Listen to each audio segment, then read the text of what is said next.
A todos que nos ouvem, a paz de nosso Senhor Jesus Cristo, Príncipe da Paz, esteja com todos nós.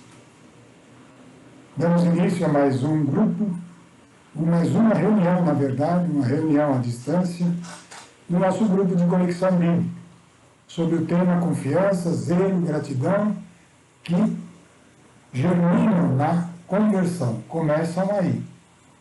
E hoje nós vamos explorar mais esse assunto, né, dentro das condições que demos início.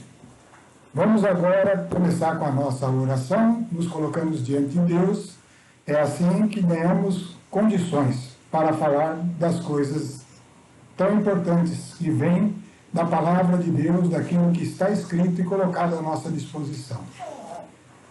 Senhor, nós vos louvamos e agradecemos por mais esse dia em que aqui estamos. Todos os que chegarem, Senhor, a ouvir esta palavra, possam receber algo de Ti. Algo que vem pelo Teu Espírito, Senhor, que está em cada um que crê, cada um que se converteu. Ajuda-nos, ó Deus, a sermos canais adequados para essa manifestação do Espírito. Na nossa vida, na vida daqueles que estão à nossa volta, e especialmente, Senhor, no sentido de caminharmos juntos num crescimento para o plano de Deus, que é Cristo gerado em cada um de nós. Por isso, Senhor, vos louvamos e glorificamos. Sois dignos de toda adoração, agora e para sempre. Amém. Bom, vamos lá, dando início.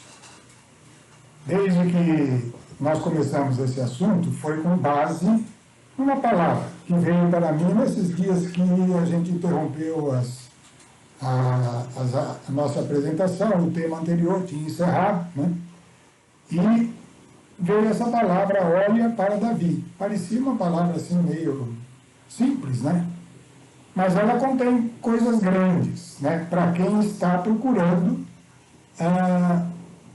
o propósito o modo de relacionar-se com Deus. Uma busca sincera do modo de relacionar-se com Deus, ela fica fortalecida se nós olharmos, é claro, para as Escrituras. E dentro das Escrituras foi indicado essa direção. Procura ver como foi a vida de Davi e o que ele tinha, né? Porque não esqueçamos, né? Davi era um homem como você, como eu. Não pense que Davi era um santo especial, que Deus lidou com ele. Ao contrário, né? Davi teve os mesmos deslizes, as mesmas falhas que a gente, mas tem algo ali que qualquer um de nós pode ter, né? Qualquer um de nós pode chegar a trilhar esse caminho que ele trilhou. É um caminho, uma estrada de realeza. Ele foi o rei de Israel, do qual o próprio Deus, o Jesus Cristo, diz que sentaria no trono de Davi, né? E seria esse o reino eterno de nosso Senhor Jesus Cristo. Então ganhou promessas extraordinárias. Algumas estão aí na tela, né? Deus falando sobre os seus olhos, os olhos de Davi, esmagarei os seus contrários, serão feridos aqueles que o odeiam. Com ele ficarão minha fidelidade e bondade, pelo meu nome crescerá o seu poder. Pelo nome de Deus é que tem poder aquele que está se relacionando com Deus. Deus é fidelidade e bondade, isso é razão para plena confiança para aqueles que estão buscando um relacionamento com Deus, né? E aquilo que é contrário, nós temos força. Temos força contra tudo que era contrário. No segundo versículo aí, diz o seguinte, esse tudo está lá no Salmo 88, são promessas a Davi, né? No segundo versículo aí que nós selecionamos, está não violarei minha aliança, não mudarei minha palavra dada, jurei uma vez por todas pela minha santidade. É o próprio Deus falando. A Davi não faltarei jamais. Então, tudo isso que nós estamos dizendo tem que ficar bem claro. Nós não estamos aqui querendo adorar Davi, né? Queremos usar essa referência de um homem que nasceu lá, simples, era um pastor de ovelhas, que era o que ele tinha, cuidavam dos animais, né? Eles não eram agricultores, eles viviam das ovelhas, e ele era o menor dentro da casa dele que estava cuidando de ovelhas. Então, a trajetória de Davi é um grande ensinamento para nós. E é isso que nós vamos extrair. Porque a gente precisa de um relacionamento vivo. Não podemos ser aquela igreja que estava prevista e que tem a cada dia crescido ao nosso redor, a igreja que não é nem fria nem quente. Essa, o próprio Deus disse, com respeito a essa, que ele está prestes a vomitá-la, expelir essa igreja. Né? Então, existe algo aí que nós devemos buscar, esse avivamento, e isso individualmente, cada um de nós, mesmo que o nosso tempo seja um tempo difícil. Daí a promessa, daí o fato dessa palavra, a importância de nós tomarmos referência. Vamos vendo aqui a próxima tela. A unção para reinar. Né? Todos nós recebemos uma unção para reinar, que nós vamos ver como aconteceu isso. Mas Davi, ele recebeu a unção.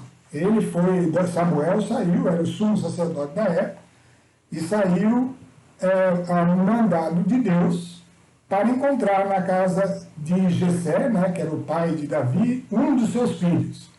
E então escolheu Davi, que seria um rei segundo o coração de Deus. Né?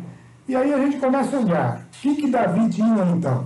Se ele era um homem como a gente, assim como diz as Escrituras, que todos esses heróis que existiram antes de Cristo, eles, na verdade, eram homens que fizeram algo de interior, de dentro deles, que deu aquela condição de relacionamento intenso com Deus. E é isso que nós estamos buscando. É isso que é o nosso objetivo aqui nesse novo estudo. Né? Assim, procurando nas Escrituras, pegando a essência da história, do que aconteceu com Davi, de como ele se consagrou desde a primeira vez, quando ele enfrentou o gigante, depois quando ele começou a caminhar, perseguido pelo rei, tudo que aconteceu na vida dele, quando ele voltou para Israel, para reinar realmente, cada uma das características, os salmos, que ele escreveu tantos salmos, tirando conclusões dali, nós vamos ver que algumas características são muito firmes em Davi.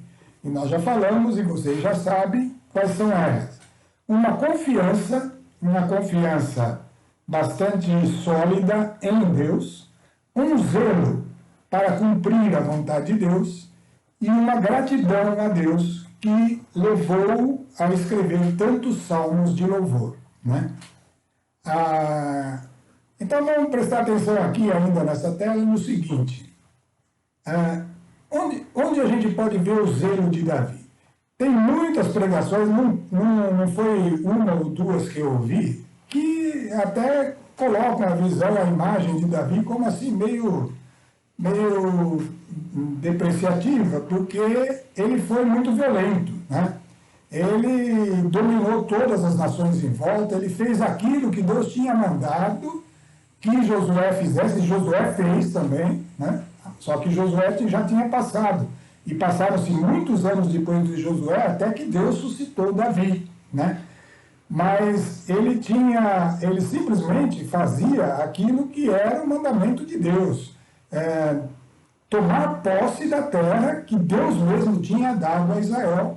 E essa posse consistia em eliminar aquelas nações. Aquelas nações estavam sob o juízo de Deus, elas estavam em condenação diante de Deus. E era obra do povo de Israel tomar posse dessa terra. Né? Isso tem um paralelo espiritual conosco. Então o zelo estava em que Davi, ele realmente lutou e foi firme com a confiança, mas com zelo para deixar que se cumprisse o plano de Deus, que era a posse definitiva da terra prometida. E nesse sentido ele foi violento mesmo, né? E aí as pessoas entendem mal, não, essa violência, ele matou muita gente. Na verdade, esse mesmo violência é requerida de você e de mim. Presta atenção nisso, não é com pessoas mais, né? Mas é a mesma violência que Jesus falou claramente, olha, são os violentos que herdarão o reino dos céus. O reino dos céus se conquista com violência. E essa violência é com aquilo que deve ser removido, agora de uma nova terra, que é a sua alma e a minha alma. Aquilo que está lá dentro e é contrário ao mandamento de Deus. E nós sabemos que agora o mandamento é o mandamento do amor, né? Então, tudo aquilo que é contrário, toda a nossa insegurança, os nossos medos, as nossas ansiedades, o nosso egoísmo que geram essas coisas, o nosso apego com coisas materiais que gera orgulho, vaidade, e todas essas características, elas têm que ser expulsas de dentro de nós com todo zelo, né? Mas para isso, no caminho da vida, que não é um caminho simples, e que é um caminho já preparado por Deus para o cristão, vai requerer confiança, e cada passo, cada momento vai requerer a gratidão. Então são características importantes que se manifestaram em Davi, que é um exemplo daquele que caminhou um caminho de estrada real para ganhar todas aquelas promessas de Deus, e entre elas a própria descendência de Cristo, né? Ser aquele que geraria a descendência que é Cristo. Bom, continuando. Se Davi foi ungido, e se Davi assumiu essa unção da maneira como era, naquela condição antiga, da aliança antiga, e conquistou um reino que agradou a Deus, né? Nós também fomos ungidos, e aí começa a nossa parte. Quando que nós somos ungidos, né? Nós vamos falar um pouquinho da conversão agora, porque é a seguinte, a nossa conversão é o momento da sua unção individual, você que está me ouvindo, a sua unção. E junto com você, todos os que se convertem recebem a unção. Lembre-se que nós falamos na semana anterior, Saul também foi ungido, né? Saul também foi ungido, uns respondeu a essa unção de uma forma, outro de outra. E são formas humanas, para os dois, ninguém aí é especial. Só que um agradou a Deus e o outro não. Isso já tinha acontecido com Jacó e Esaú, né? Então, nós temos que estar atento a isso aí. A conversão é algo, pessoal, que ficou meio que banalizado. Se você falar para a maioria dos cristãos quando foi a sua conversão, ele não tem ideia direito quando foi. Eu mesmo não sei a data, não. Por quê? Porque não é dado aquela importância que devia e que marcaria a vida da pessoa para começar um novo modo de vida, né? Anúncio de um novo modo de vida para todos, né? Esse momento da conversão é a unção mesmo, é o que aconteceu com Davi, quando Samuel chegou lá e derramou o óleo na cabeça dele e falou, você vai reinar sobre Israel. Cada um que se converte é chamado a ser rei, porque Jesus não é mais o rei de Israel, ele é rei dos reis. E os reis são todos aqueles que nascem do sangue de Cristo. E nascendo do sangue de Cristo passam a ser o novo Israel de Deus, que é uma nação de reis e sacerdotes. Então, essa é a nossa condição, essa é a nossa conversão, né? E o que aconteceu ao longo do tempo? A conversão ficou algo assim, eu sou dessa igreja, eu sou daquela, eu acredito em Deus, isso é pouco, é melhor do que nada, mas cuidado, né? Você está lidando com algo tão precioso que é isso que a gente vai tentar mostrar aqui, né? Isaías 7, versículo 14, vai dizer lá, era o profeta Isaías mesmo, falando com o rei Acás, né? Que pediu a ele que ele pediu para Acás solicitar um sinal para Deus de algo que Deus iria fazer. O sinal mais absurdo, falou, qualquer coisa, o que você imaginar. Acás ficou com medo, falou, não vou tentar a Deus pedindo um sinal, né? E Isaías falou, não, então vem essa frase da parte de Isaías para o rei, né? Falou assim, por isso o próprio Senhor vos dará um sinal, uma virgem conceberá e dará à luz um filho, e o chamará Deus conosco. Deus conosco. Bom, na verdade é Emanuel, que significa Deus conosco. Essa frase era uma profecia de algo que aconteceria quando?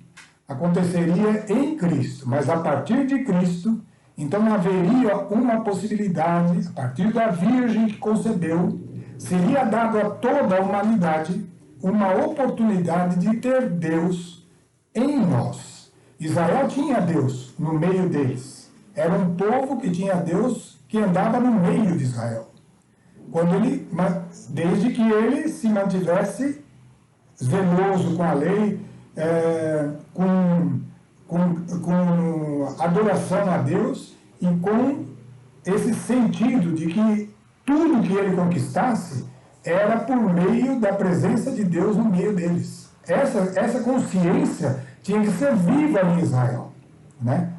E então Israel tinha Deus no meio deles. E como que Deus estava no meio deles? Pela palavra dos profetas, pelos reis ungidos. Então, o Espírito Santo estava dado ali, não para o povo como um todo, mas para cada um daqueles que eram ungidos e que falavam em nome de Deus. Isso era o profeta e às vezes o próprio rei, né?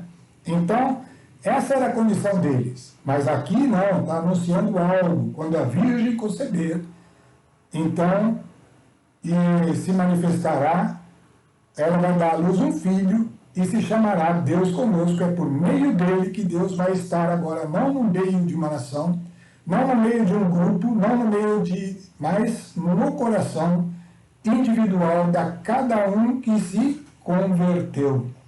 Cada um que se converteu.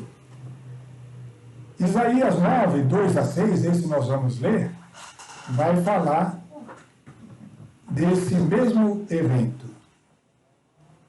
Isaías, capítulo 9, versículos de 2 a 6.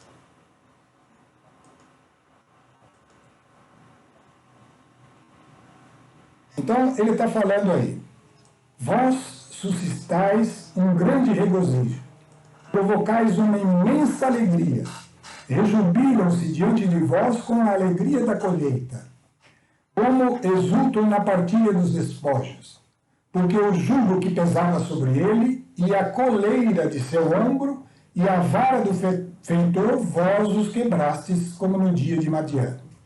Então, está dizendo aqui de uma coisa que suscita uma alegria, um regozijo muito grande, porque todo jugo que está no ombro, né, é a vara que mantém sob sujeição, estão quebrados. Nesse momento se quebra isso. Que momento será esse, né? Porque todo calçado que se traz na batalha e todo manto manchado de sangue serão lançados ao fogo e se tornarão presa de chamas. Já não é mais a armadura que vai vencer a luta, nem o esforço, mas é algo que estará, que não dependerá mais disso. Não será mais necessário isso. Por quê? Porque um menino nos nasceu, um filho nos foi dado. Estamos chegando na data que comemora esse dia, né? A soberania repousa sobre seus ombros, ele se chama Conselheiro Admirável, Deus Forte, Pai Eterno, Príncipe da Paz.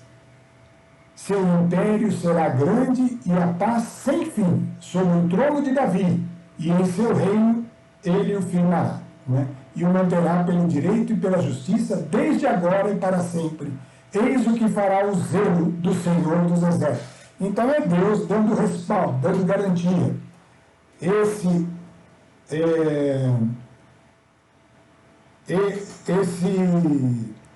menino que nasceu, naquele dia que nós vamos comemorar em seguida aí, que vamos comemorar da maneira errada, mas a cada dia temos que ter essa consciência mais viva. Esse dia é o dia mais importante para você e para mim. É tão importante quanto o dia da Páscoa, porque veio aquele que quebraria o jugo e que traria com ele a paz completa, né? E isso é zelo do próprio Deus, é o cuidado de Deus para com a criação que somos nós, que vai responder a esse chamado. Então, voltando lá na nossa tela, por isso o Senhor vos dará um sinal, a Virgem conceberá e dará-vos um filho, e aí ele será Deus conosco, ele é Deus eterno, príncipe da paz, e, portanto, o reino de Jesus Cristo é um reino de paz. É um reino que exclui ansiedade e medos, né? Como que a gente pode chegar nesse ponto aí? Como que a gente pode viver sem ansiedades e medos? Porque esse medo e essa ansiedade é que milita contra a nossa condição de relacionamento com Deus. É isso que interfere nesse relacionamento. E a gente vai ter que ter essa sensibilidade cada vez mais apurada, né? Vamos entender a razão, a base, o fundamento para esse novo modo de vida. Vamos ver o que Jesus anunciou sobre o que aconteceria, e nós já sabemos, é a presença do Espírito Santo, né? Em João 7, versículos 38 e 39, Jesus escreveu: quem crê em mim, como diz a Escritura, ele citou para os discípulos, ele estava falando com os discípulos, né? Do seu interior manarão rios de água viva. E ele dizia isso referindo-se ao Espírito que haviam de receber os que crescem nele. Pois ainda não foi dado o Espírito, visto que Jesus ainda não tinha sido glorificado. A conversão que está ali na tela, né, além de ser um novo modo de vida, ela está respaldada pelo quê? O Espírito de Deus seria dado. E do interior daquele que crê em Jesus, esse fluir de água viva, de água purificadora vai acontecer, referindo-se ao Espírito que estaria dentro desse que crê. E isso aconteceria quando Jesus fosse glorificado, quando ele, morrendo na cruz, ressuscitasse para a glória de Deus. Então, acontece para aquele que crê. Na conversão é isso que acontece. Vamos ver outro anúncio de Jesus na próxima tela. Vamos lá. Outro anúncio. João 3, 5 e 7. Aí era uma conversa de Jesus com Nicodemos, um doutor da lei, um homem importante em Israel, que visitou Jesus à noite e vinha questionando como que aconteciam todas aquelas coisas que todo mundo estava comentando e vendo. E Jesus trocou um diálogo com ele, mas nesse diálogo ele fala algo que vale para todos nós, e é lógico, tudo que está ali era um anúncio desse momento tão extraordinário, né, que era da morte e ressurreição e tudo que viria depois. Mas ele então diz o seguinte: em verdade te digo, quem não renascer da água e do Espírito não poderá entrar no reino de Deus. Por quê? Porque o que nasceu da carne é carne, e o que nasceu do Espírito é Espírito. Não te maravilhes de que eu te tenha dito, necessário vos é nascer de novo. Olha aqui, a conversão é um novo nascimento. E é um novo nascimento não mais da carne, não é aquele que nós tivemos de nosso pai e da nossa mãe. É o nascimento do Espírito de Deus. Somos renascidos pelo Espírito de Deus para um novo modo de vida. Um novo modo de vida. Então, o dia da conversão é o dia em que cai essa ficha em nós. Não adianta falar que eu fui convertido lá no dia do meu batismo. Tudo bem, lá é uma consagração, né? Mas vai ser verdade no dia em que essa consciência se torna viva, né? Porque senão, aquilo que é um ritual fica sendo só um ritual. E aquele ritual é importante, tem que crer e ser batizado. Mas ele precisa acontecer no Espírito. O que é para nós o Espírito aqui em letra M? É o nosso coração. Tem que nascer lá no nosso coração a consciência da presença do Espírito Santo, e isso é um novo nascimento, que não é mais aquele que tivemos na carne. mas é agora o novo nascimento em espírito diante de Deus. Então estamos vendo aí aspectos da conversão que são fundamento para aquele júbilo, para aquela alegria e para um novo modo de vida, né? Continuando outra frase de Jesus. Razão e base para um novo modo de vida. Continuando aqui, quando Jesus anuncia esse Espírito, né? João 14, de 13 a 18, vai dizer: tudo o que pedirdes ao Pai em meu nome, vou-lo farei, para que o Pai seja glorificado no Filho.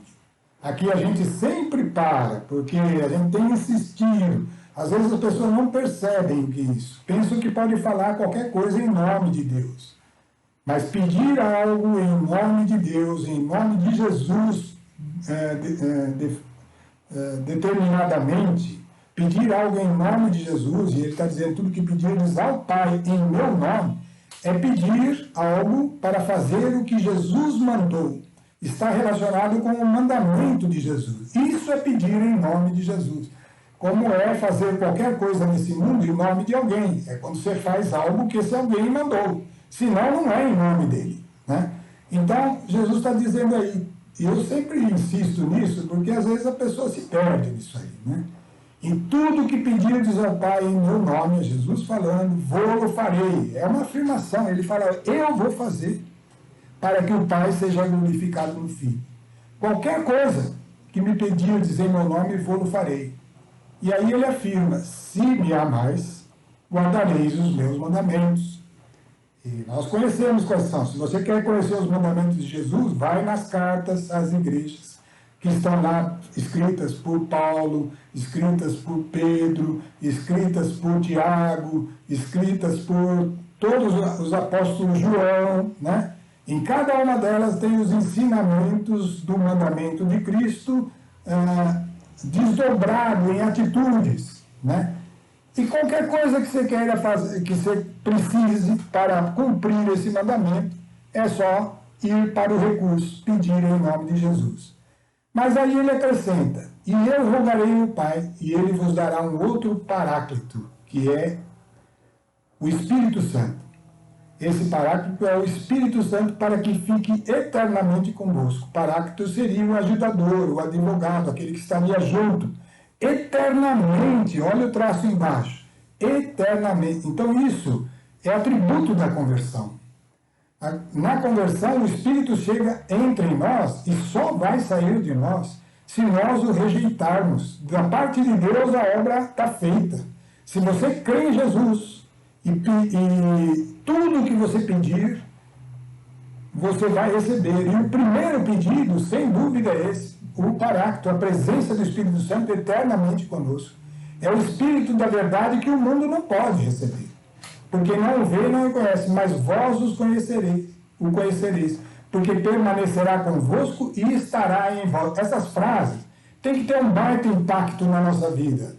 Você agora tem o Espírito de Deus, a gente anda com isso daí como se fosse nada, eu estou falando por experiência própria, né? Quando que vai caindo a ficha aos poucos, que tão grandiosa coisa que aconteceu e que está aí, e que está latente aí, esperando o momento em que você vai realmente dedicar-se a uma atenção, a um zelo, a um cuidado por essa presença. Isso vai requerer uma disponibilidade nossa, que a gente vai desenvolver aqui, tentar perceber. Algumas pessoas tiveram isso, muitas pessoas tiveram isso, e o nosso exemplo agora é uma pessoa lá do Velho Testamento, mas é que ajuda lá a você ver as coisas palpáveis, né? Aquela luta contra todos aqueles povos agora é interior. Aquele júbilo de alegria com a colheita, agora é algo com bens muito mais preciosos. Então, esse tipo de ação do Davi, nós vamos ter que trazer para dentro de nós, e isso está no alcance de qualquer um. Não é uma pessoa especial, não é alguém fora do comum. É a pessoa como você e como eu, né? Grandes e pequenos. Vamos lá. Bom, então a conversão deveria resultar em alegria e júbilo, né? Romanos 4, versículos de 1 a 8, vai falar sobre isso. Nós vamos ler lá. E vai falar isso citando Davi. porque esse paralelo é importante, pessoal, não é brincadeira. Aquela frase que veio cada vez mais, ela vai se consolidando, né? Então, 4 versículos de 1 a 8. Aí. Que vantagem diremos, pois, que conseguiu Abraão, nosso pai, segundo a carne? Então, aí é Paulo falando para os israelitas, para os judeus, e ele pega Abraão como exemplo, né? Ele diz assim: que vantagem diremos, pois, que conseguiu Abraão, nosso pai, segundo a carne? Porque se Abraão foi justificado em virtude da observância, tem de que se gloriar. Se ele fez algo, se é por ele, então ele tem de que se gloriar. Mas não diante de Deus. Por quê? Ora, a Escritura diz que Abraão creu em Deus, e isso lhe foi imputado em conta de justiça. Então não foi uma obra, foi algo no interior dele, uma confiança em Deus. Essa confiança que o levou a deixar tudo e ir para onde Deus mandava, né? Se fosse uma obra, um esforço, ora, o salário é uma gratificação, uma dívida ao trabalhador. Mas aquele que sem obra alguma crê, naquele que justifica o ímpio, a sua fé lhe é imputada em conta de justiça. Isso estava previsto? Davi tinha sentido isso quando ele via Deus no meio de Israel? Ele disse lá no Salmo 31, que está aí uma parte dele descrita na tela, né?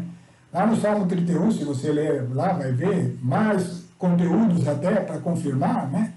É assim que Davi proclama: bem-aventurado o homem a quem Deus atribui justiça, independente da obra. Eu pergunto para você que está me ouvindo, antes de ler o restinho do que nós estamos aí: quem é que Deus atribui justiça, independente da obra? Se você pensou rápido, você já concluiu. É a pessoa que se converte, que crê em Jesus. Crendo em Jesus, então eu sou justificado pela fé, como Abraão foi justificado pela sua fé. Crer em Jesus e entregar a vida a Ele é a conversão. E aí começa, com a presença do Espírito, uma nova condição, uma nova condição de vida. E isso é razão de bem-aventurança. Bem-aventurados aqueles cujas iniquidades foram perdoadas e cujos pecados foram cobertos. Bem-aventurado o homem ao qual o Senhor não imputou o pecado. Isso Davi proclamou lá no Salmo. Era um salmo profético. Davi tinha essa presença, a unção do Espírito, e falou por meio do Espírito várias profecias. É algo que se cumpre para nós.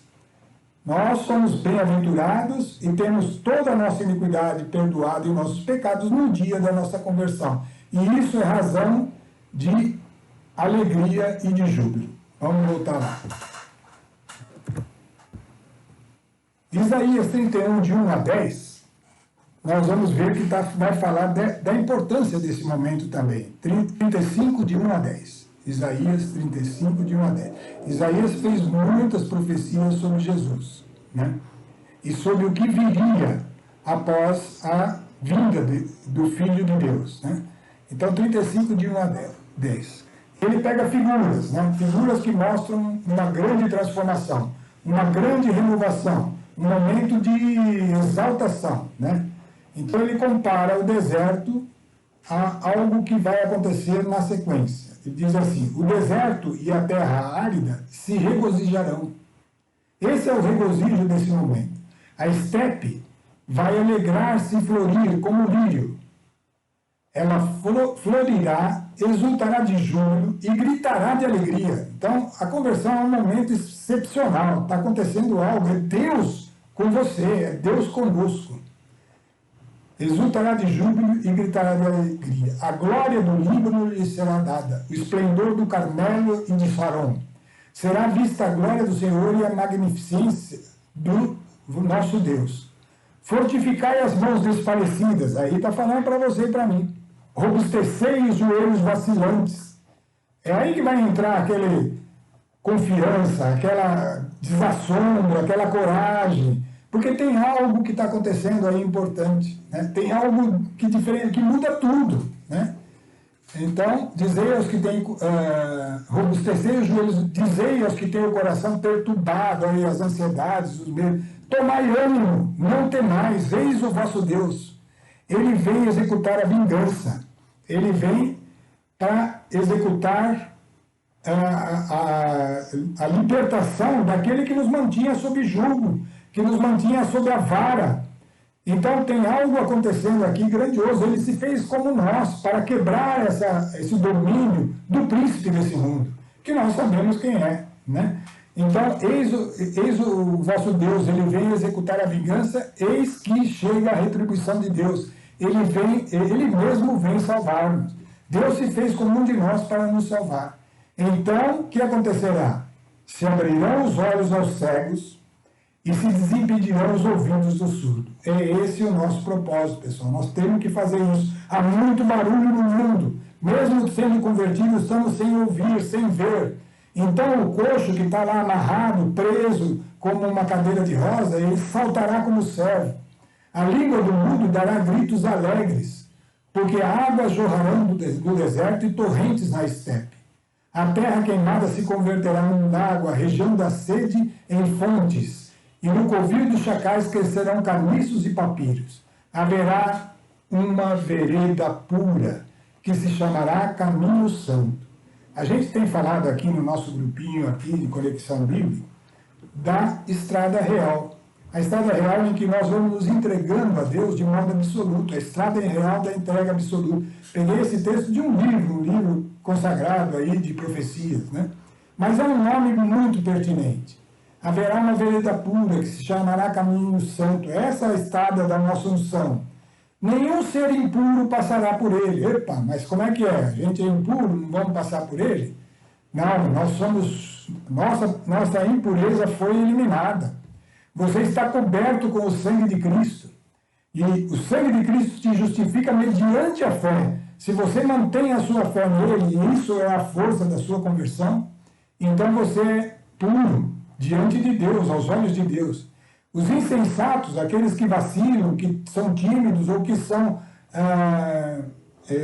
que não dão importância a essa obra, são insensatos, não rondarão por ali. Nele não se encontrará nenhum violento como o leão, nenhum animal feroz como o homem se vangloria tanto de sua própria força. Nenhum animal feroz transitará por ele, mas por ali caminharão os remidos. Por ali voltarão aqueles que o Senhor tiver libertado. Eles chegarão a Sião em cânticos de triunfo. E uma alegria eterna coroará a sua cabeça. Alegria e gozo os possuirão.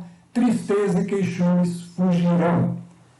Pessoal, isso aconteceu com homens na história das Escrituras, simples como nós. E nós precisamos tomar posse disso. Então, esse é o nosso propósito. Vamos prestando atenção, vamos vendo, e você mesmo vai tomando, vai formando a sua opinião sobre essas coisas, né? Então, é um momento de alegria, é um momento de júbilo a nossa conversão. Não pode ser algo esquecido. E se ela já ficou guardada há muito tempo, tem que ser reavivada. Reavivar a conversão é algo que aconteceu com Davi, ó. Eu falei e não estava lembrando aí do texto, mas está na tela. Quando Davi cometeu um grande pecado, foi numa época de descuido de Davi. Uma época em que ele relaxou, a conquista estava toda feita, estava tudo bem.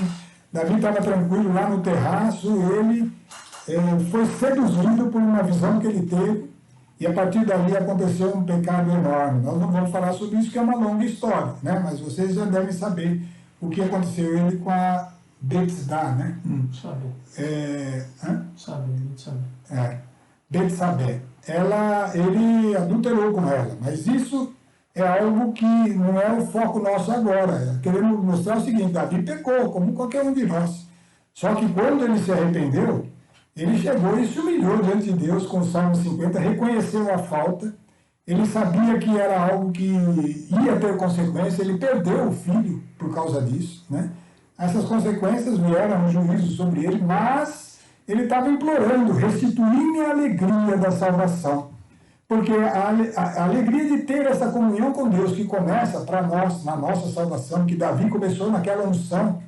Então, essa alegria tem que estar presente, ela tem que ser viva, tem que estar continuamente em nós, e ela é algo que nós precisamos ter atenção. Quando tiver fugindo dessa condição, precisamos saber o porquê, né? Então vamos continuando aí em frente. A partir da conversão aconteceu, tudo isso de extraordinário que nós temos comentado, né? É um novo modo de vida e nós vamos ver agora comparações entre o modo de vida antes e depois da conversão. Temos dois fatos. A gente vai ler os dois salmos, né? E depois vamos voltar para essa tela para pegar a essência que está aí presente. Salmo 48 é de Davi também. Ele falando dessa condição do homem sem Deus. Tá? Ele falando sobre isso, a condição do homem sem Deus. E vamos ler o Salmo 48. Ele vai descrever da seguinte forma, né? Eu falei que era Salmo de Davi, mas esse não é Salmo de Davi, Salmo dos filhos de Coré, né? Escutai, povos todos, atendei todos que habitais a terra. E aí ele dá a direção para essas palavras. É uma palavra que está sendo dada a todos os habitantes da terra. Humildes e poderosos, ricos e pobres, tanto ricos como pobres. Dirão os meus lábios palavras de sabedoria, e meu coração meditará pensamentos profundos. Ouvirei atento as sentenças inspiradas por Deus, depois, ao som da lira, explicarei o meu oráculo. Então, os salmos eram cantados ao som da lira, e eram momentos de inspiração, de manifestação daquele que estava profetizando algo através do salmo por meio do Espírito de Deus, né? E ele diz assim: por que ter medo dos dias de infortúnio, quando me cerca a malícia dos meus inimigos? Eles confiam em seus bens e se vangloriam das grandes riquezas. Nenhum homem a si mesmo pode salvar-se, nem pagar a Deus o seu resgate. Aqui uma informação importante. Aquele que está confiando nos seus bens, ou pelo menos está preocupado com eles, e está dando toda a vida em troca disso, cuidado, nenhum homem pode salvar-se, nem pagar a Deus o seu resgate. Não adianta eu acumular coisas que são perecíveis, né? Isso não paga o meu resgate diante de Deus. E todo homem tem uma dívida com Deus. É a dívida de estar no pecado que Jesus veio resolver. Caríssimo é o preço da sua alma. Jamais conseguirá. Jamais conseguirá prolongar indefinidamente a vida e escapar da morte. Porque qualquer homem nesse mundo, tanto o sábio quanto o simples, ele vai morrer. Ele verá morrer o sábio, assim como o nécio. O insensato também vai morrer. Os dois morrem igual, deixando a outros os seus bens. O túmulo será sua eterna morada, sua perpétua habitação, ainda que tenha dado a regiões inteiras o seu nome. Presta atenção, olha, isso é a situação do homem que não se converteu. Ainda que tenha dado a regiões inteiras o seu nome, vai acabar. Pois não permanecerá o homem que vive na opulência. Ele é semelhante ao gado que se abate. Essa é a figura. Todo homem é como uma criação para o corte, seja de ovelha, seja de gado. Ele está destinado ao abate. Ele pode ser alimentado, pode comer das coisas ali da pastagem, aquilo que representa o que comer, o que beber, o que vestir, as satisfações momentâneas, mas lá no fim ele está indo para o abate. Esse é o destino dos que estultamente em si confiam. Tal é o fim dos que só vivem em delícias. Como um rebanho serão postos no lugar dos mortos. A morte é seu pastor, e os justos dominarão sobre eles. Aí já está falando lá da eternidade. Depressa desaparecerão suas figuras. A região dos mortos será a sua morada. Deus, porém, livrará minha alma da habitação dos mortos, tomando-me consigo. Aí o salmista está falando dele, que ele crê em Deus, ele está em Deus. Não temas quando alguém se torna rico, ou se torna importante, ou se torna autoridade acima de tudo. Ele vai ter que responder para Deus sobre isso. Não temas quando alguém se torna rico, quando aumenta o luxo de sua casa. Em morrendo, nada levará consigo, nem sua fortuna descerá com ele aos infernos. Ainda que em vida ele se felicitasse. E olha só como essa frase é tão agradável aos olhos das pessoas do mundo. hão de te aplaudir pelos bens que granjeastes. É uma frase, né? Uma frase que está aí no coração de muita gente. Ele irá para a companhia de seus pais, não importa se ele é sábio, se é nécio, não tem jeito. Se não houver a conversão, ele irá para a companhia de seus pais, que nunca mais verão a luz. O homem que vive na opulência e não reflete é semelhante ao gado que se abate. Então essa é a condição de qualquer um antes da conversão. Vamos ver a condição depois. O Salmo 138 é mais comprido, mas nós vamos ler só de 1 a 8, e já dá para ter uma ideia do que mudou, né? Salmo 138. Aí sim é de Davi, né? Ao mestre de canto, Salmo de Davi. E ele está falando para Deus: Senhor, vós me perscrutais e me conheceis. Sabeis tudo de mim, quando me sento e quando me levanto. De longe penetrais meus pensamentos. Quando ando e quando repouso, vós me vedes. Observai todos os meus passos. Olha a consciência de Davi da presença de Deus, né? A palavra ainda não chegou à minha língua, e já, Senhor, Senhor, a conheceis toda. Vós me cercais por trás e pela frente, e estendeis sobre mim a vossa mão. Esse era o conhecimento que ele tinha. Essa era uma consciência que ele foi cultivando dentro dele, né? E ele confirma aí, o conhecimento assim maravilhoso me ultrapassa, ele é tão sublime que não posso atingi-lo.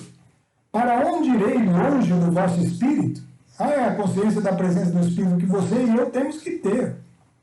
Para onde fugir apartado do vosso olhar? Se subir aos céus, ali estareis. Se descer à região dos mortos, lá vos encontrareis também. Se tomar as asas da aurora e me fixar nos confins do mar, é ainda a vossa mão que me levará, e vossa destra que me sustentará. Então, nós estamos vendo aí que a consciência de que Deus estaria presente com ele, essa presença contínua com o Espírito Santo, né? Então nós temos aí, antes o homem sozinho, nesse mundo, com todas as influências, forças espirituais ao redor, os conflitos da carne, tudo que está agindo e que age também no convertido. Porém, nós, com a consciência da conversão, temos uma grande diferença, não estamos sozinhos. Deus conosco, mas não é uma coisa assim, só uma palavrinha bonita. É essa consciência que precisa mudar, esse modo de viver que nós temos que explorar, né? Antes e depois da conversão. Pois bem, se Jesus anunciou que a conversão é a presença do Espírito em nós, quem é o Espírito Santo? E aí nós vamos responder essa pergunta com alguns poucos textos, tem muitos outros para falar, né? O primeiro deles está escrito na tela, é Jesus mesmo falando, né? Jesus estava anunciando o Espírito Santo e disse para os discípulos: ele me glorificará, porque receberá do que é meu e vou-lo anunciará. Vai lá, o Espírito Santo vai anunciar para vocês o que é meu.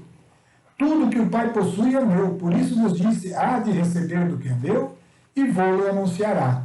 Então o Espírito Santo é um testemunho de Jesus dentro do convertido. É como se fosse Jesus dentro de nós. E esse Espírito é um com o Pai e com o Filho. E ele está dentro de nós, Deus conosco. Aquela frase, aquela profecia se cumpre em você. Precisamos viver essa consciência. Testemunho de Jesus dentro de nós é o Espírito Santo. Mas também o Espírito Santo é o poder criador de Deus junto com o Verbo, né? Ele criou todas as coisas, o poder que envolve esse Espírito, a capacidade de renovação, de transformação, onde ele sopra, onde bate esse vento, onde flui essa água, é extraordinário. E isso tem alguns textos nos livros sapientais, eu peguei dois aí, do Sabedoria e Provérbios, que descrevem essa força. Vamos lá, Sabedoria 7, 22 a 30. Livro de Sabedoria, capítulo 7, 22 a 30.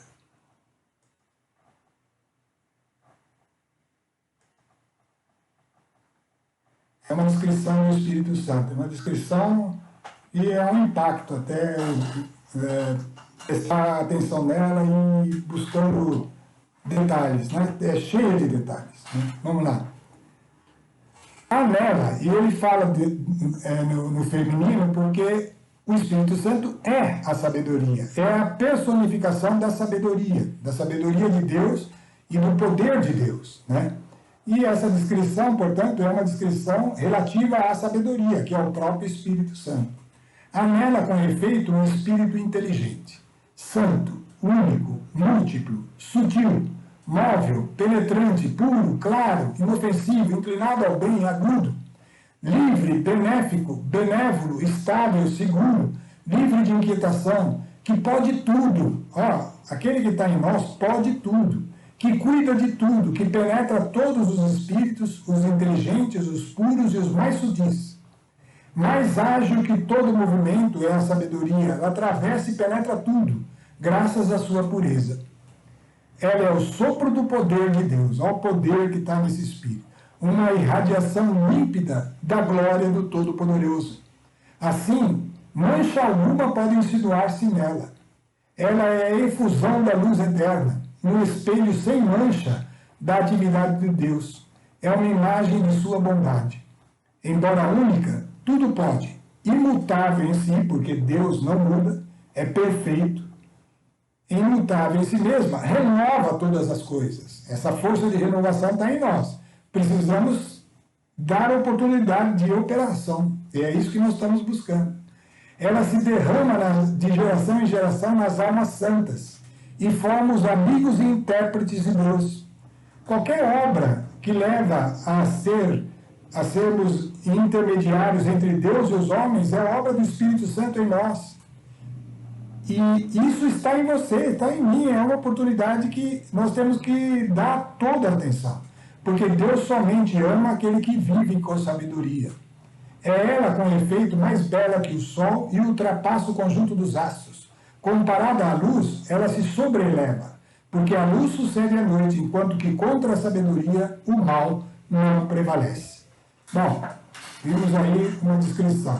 Tem assunto aí para muita coisa, né? Mas nós vamos continuar vendo aí outras características do Espírito. Eu não prestei atenção qual que são os versículos.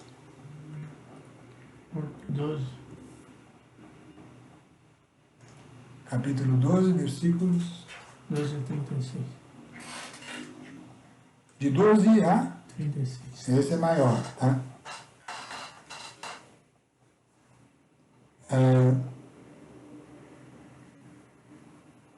Acho que não está, vê direitinho. Aí está Provérbios. Capítulo 8. Agora corrigiu. Então é a sabedoria que vai falar agora. Pessoal. É ela personificada que fala por meio daquele que escreveu, né? A presença da sabedoria nele, e ele vai falando como a sabedoria manifestando ela mesmo no diálogo, né? Então, do versículo 12 começa assim: Eu, a sabedoria, sou amiga da prudência. Possuo uma ciência profunda. O temor do Senhor é o ódio ao mal. Orgulho, arrogância, caminho perverso, boca mentirosa, eis o que eu detesto. Meu conselho é o bom êxito, minha a inteligência, minha a força. Por mim reinam os reis e legisladores decretam a justiça. Daí a presença do Espírito em nós, que somos chamados a reinar. Lembre-se sempre, primeiramente, dentro de nós mesmos. Por mim governam os magistrados e os magnatas regem a terra. Amo os que me amam. Quem me procura, encontra-me. Olha uma frase importante. Quem me procura, encontra. Comigo estão a riqueza e a glória, e os bens duráveis e a justiça. É a riqueza dos bens duráveis e da justiça. É aquela riqueza imperecível, que não tem corrosão. Comigo estão a riqueza, a glória, os bens duráveis e a justiça. Mais precioso que o mais fino ouro é o meu fruto, os frutos do Espírito. Meu produto tem mais valor que a mais fina prata. Sigo o caminho da justiça no meio da senda da equidade. Deixo os meus haveres para os que me amam e acumulo seus tesouros. O Senhor me criou como primícias de suas obras. Aí está falando do Espírito Santo, porque Desde o princípio, antes do começo da terra, desde a eternidade fui formada, antes de suas obras nos tempos antigos. Ainda não havia abismo quando fui concebida, e ainda as fontes das águas não tinham brotado. Antes que assentados fossem os montes, antes que dos outeiros fui dada a luz. Antes que fossem feitos a terra e os campos, e os primeiros elementos da poeira do mundo. Quando ele preparava os céus, ali estava eu. Está vendo como o Espírito Santo é aquele que está em você? O conhecimento que envolve tudo isso, né? Quando traçou o horizonte na superfície do abismo, quando firmou as nuvens no alto, quando dominou as fontes do abismo, quando impôs regras ao mar, para que as suas águas não transpusessem os limites, quando assentou os fundamentos da terra, junto a ele estava eu como artífice. E ele usa uma figura aqui, ó, o Espírito Santo estava brincando todo o tempo diante dele, brincando sobre o globo de sua terra, achando minhas delícias junto aos filhos do homem. Aqui você vê a importância desse globinho, pontinho de grãozinho de areia no universo, mas onde Deus gerou os seus filhos, né? E ali estava o Espírito Santo trabalhando. E agora, filhos meus, escutai-me. Felizes aqueles que guardam os meus caminhos. Ouvi minha instrução para ser de sábios. Não a rejeiteis. Feliz o homem que me ouve e que vela todos os dias a minha porta, e guarda os umbrais de minha casa. Pois quem me acha encontra a vida e alcança o favor do Senhor. Mas quem me ofende prejudica-se a si mesmo. Quem me odeia ama a morte. Bom, nós vimos quem é que está com você e comigo. Será que estamos dando valor para isso? Então vem agora a boa notícia. A boa notícia é a conversão. É a possibilidade oferecida a todos os homens. É um apelo para a conversão. Isaías 40, de 6 a 11, era o profeta anunciando essa possibilidade que seria oferecida a todos os homens. E ele afirma, elevai com força a voz. Dizei às cidades de Judá, a cidade de Judá era... porque agora o reino de Israel seria estendido, né? E ele estava anunciando, eis o vosso Deus. É o Deus conosco agora. Eis que com ele o preço da sua vitória. E nós sabemos qual é esse preço. Foi a cruz. Foi lá que ele deu a vida, e espalhou essa vida, e derramou essa vida em abundância para todo aquele que acredita. E isso é o apelo à conversão. Elevai a voz, anuncia isso, né? Nós podemos ler aí Isaías 40, 21 a 31, é esse texto que está em sequência aí, uma exortação para nós. É uma exortação importante, porque você, como eu, como todo aquele que crê em Jesus Cristo, e que está sendo exortado agora, é uma exortação, tem que ter consciência daquele que está com você e que está todo momento, eternamente, e é para que se conduza eternamente com você. Mas vai depender da nossa resposta.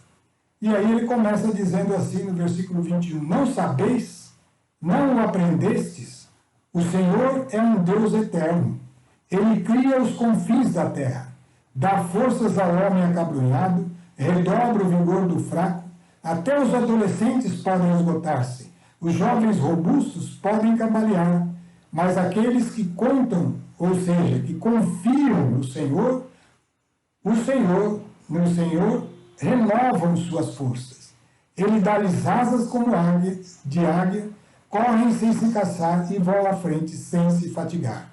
Então existe aí uma coisa, o seguinte, existe uma possibilidade de nós recebermos toda essa força, todo esse poder que redobra o vigor do fraco, que faz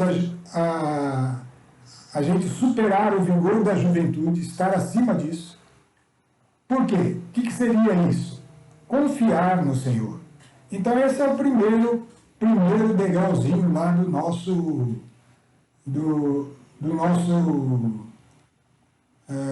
modelo aqui de estudo sobre o novo modo de vida, né? Esse que está em vermelho aí na tela, confiança, zelo e gratidão. A conclusão que nós chegamos depois da nossa conversão é aquela frase que Jesus falou quando ele voltou da ressurreição. Toda vez que encontrou os discípulos, ele disse: a paz esteja convosco. Por quê? Porque ele é o príncipe da paz. E o reino deles é um reino de paz. E é assim que esse reino começa a se estabelecer em nós, dentro de nós. A paz tem que ir tomando lugar aqui em toda a nossa natureza. A paz esteja convosco, é uma ordem de Jesus, né? A conversão verdadeira deve levar a este novo modo de vida e é um caminho de paz interior. Não é que não vai ter situações em volta, né? Mas para essa paz se estabelecer, tem que saírem as ansiedades e o medo. E aí eu pergunto para você, mas como vai acontecer isso? A resposta está aí, você não está sozinho. Você não está mais sozinho, não é você à frente dos problemas, não é você à frente dos perigos, não é você à frente das circunstâncias da vida. Para que haja esse poder que nós lemos na tela anterior, essa manifestação de força que te faz prevalecer sobre todas as circunstâncias, mesmo as mais adversas, não está em você, não é você sozinho. É preciso assumir a confiança, o zelo, a gratidão, um novo modo de vida. Esses três pilares, pessoal, esses três pilares que a gente viu em Davi, que é o exemplo, que foi aquele que viveu sendo um homem como nós, viveu condições que mereceram de Deus todo o afeto da parte de Deus, a ponto de dar a ele a promessa, né? Esses três pilares aí que se encontravam claros ali na existência de Davi, na limitação daquela aliança, né? Essas três colunas, elas sustentam a obra de Deus em nós, o que Ele espera de nós. A esperança da glória é Cristo em nós, e o fundamento são esses três pilares. E você já sentou alguma vez num banquinho com 3 pés, né? Ele é estável, é totalmente estável, inclusive é mais fácil de se manter em superfícies irregulares, porque não fica mancando, né? Sempre forma um plano, os 3 pontos formam um plano e é estável. Porém, se faltar um pé, o de 4 pés ainda dá para ficar lá em cima, mas o de 3 não fica. Se faltar um dos pés, uma das colunas, não fica. A confiança, o zelo, a gratidão, nós temos que estar cuidando disso. Temos que estar atento a isso. Isso que vai ser o que nós vamos explorar daqui para frente. São as 3 colunas que apoiam a nossa edificação. Se uma delas faltar, a obra de Cristo em nós não tem como se desenvolver. E nós precisamos saber como que ela pode estar presente em nossa vida continuamente. E é assim que nós encerramos hoje o nosso convívio aqui, a nossa conversa sobre as coisas de Deus. Nos colocando na presença do Senhor com gratidão. Com gratidão porque a gratidão é uma antecipação do que já está feito e que nós ainda não vemos, mas já está feito. Tudo isso que está ali naquelas promessas de quem confia no Senhor, já aconteceu por meio da obra de Cristo. Em Jesus Cristo tudo é sim e amém. E é isso que nós temos que levar para Deus. Senhor, nós temos esta consciência. Jesus Cristo é o autor da obra consumada. Que essa obra se cumpra em nós, Senhor, mediante a nossa confiança. Ajuda-nos, Senhor, a abrir os nossos olhos para isso. A ter, Senhor, um coração maleável em tuas mãos. Capaz, ó Deus, de reconhecer, de ter a gratidão antecipada, mesmo sem ver, porque, Senhor, a luz está lá, ainda que as nuvens estejam impedindo. E essa consciência precisa estar continuamente em nós. Orienta-nos para isso, Senhor. Fortalece cada um dos que ouvem. E todos nós, Senhor, possamos caminhar nesse caminho juntos, que é Jesus Cristo, a estrada que leva à condição de reis para reinar com Cristo. A estrada real que nos foi inaugurada no dia da nossa conversão, em Cristo Jesus. A Ele, a nosso louvor, para sempre. Amém.